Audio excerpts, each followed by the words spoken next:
नमस्कार दोस्तों, ये वीडियो सभी रिटेल बिजनेसेस, एमएसएमईज और जो स्मॉल और मीडियम बिजनेसेस हैं या स्टार्टअप्स हैं, ये वीडियो उनके लिए है। और ये एक चेतावनी है, एक सावधानी है जो कि अब आपको समझनी पड़ेगी। जिस तरीके का सिनेरियो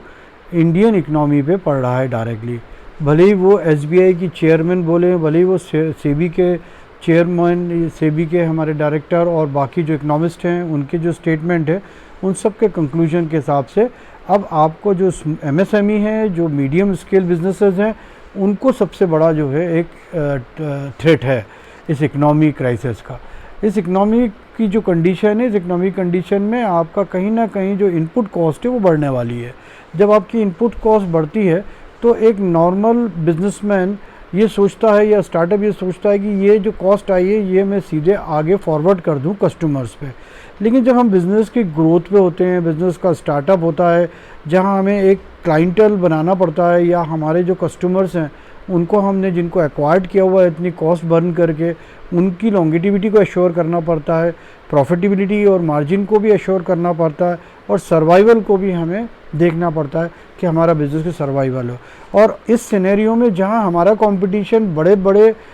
लीगेसी बेस्ड बिजनेसेस हैं जिनका फाइनेंशियल बैकग्राउंड बहुत स्ट्रॉन्ग है, उनके साथ कंपटीशन है, या जिनकी पेडिग्री बहुत पुरानी है उनके साथ कंपटीशन है, जहां हम सर्विस ओरिएंटेड और फैसिलिटी ओरिएंटेड और कस्टमर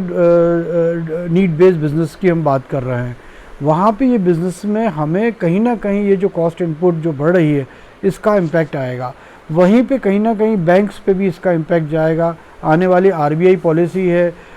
उसमें भी शायद रेट बढ़ा सकते हैं, उस पर भी हमारा फ़र्क पड़ेगा। आपकी जो वर्किंग कैपिटल है, जो कि एक फ़िक्स कॉस्ट है जो आपको मंथली जो है करनी है, उस पर भी कहीं ना कहीं इम्पैक्ट पड़ेगा, और वही आपकी कहीं ना कहीं मार्जिन को सैचुरेट करेगी। अब ऐसे में सवाल ये उठता है कि आप किस तरीके से अपने बिज़नेस को चलाएं। देखिए क्या होता है कि एक होती है सिंपल अकाउंटिंग। आप लोग ये सोचते हैं कि एक सिंपल अकाउंटेंट रख दिया और उस अकाउंटिंग को ही हमारा एक बिज़नेस का हमने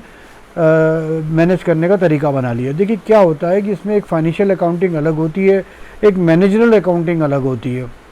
इन दोनों का हमें समावेश जो है हमारे बिज़नेस में लाना पड़ता है। और हर आदमी इन बातों से डरता है कि यार ये बहुत एजुकेटेड बात है, बहुत एकेडमिक बात है, इतना हम सिस्टम क्यों इंस्टॉल करें, इतनी कॉस्ट क्यों इंकर्ट करें। देखिए इसमें कॉस्ट इंकर्ट नहीं होती है, इसमें अप्रोच में कहीं ना कहीं हमें ये लाना पड़ता है कि ये ज़रूरी चीज़ें हैं, क्योंकि जो कॉर्पोरेट बिजनेसेस हैं, जो बड़े एंटरप्रेन्योर्स हैं, वो आपके कंपटीशन में सामने खड़े हैं और उनके पास हज़ारों करोड़ के इन्वेस्टमेंट के साथ ये सिस्टम इनबिल्ट है। आपको इस सिस्टम को धीरे धीरे ही बिल्ड करना है, लेकिन इसका इन्फ्यूजन आपको ज़रूर करना पड़ेगा, क्योंकि जब क्राइसिस का समय आता है तब जब हम प्रोसेस रिपोर्टिंग की बात करते हैं या प्रोसेस में जो स्टेजेस हैं उसकी रिपोर्टिंग की हम बात करते हैं, तो हर स्टेज के लिए, हर स्टेज की रिपोर्ट में हमें कुछ ना कुछ जो है ये समझ में आता है कि हम मार्केट में बने रहने के लिए, अपने मार्जिन को बनाए रखने के लिए, अपनी प्रॉफिटेबिलिटी को मेंटेन करने के लिए किस तरीके के स्टेप्स उठाएं, और उस डिसीजन से हम इस समय को आगे कैसे निकाल सकते हैं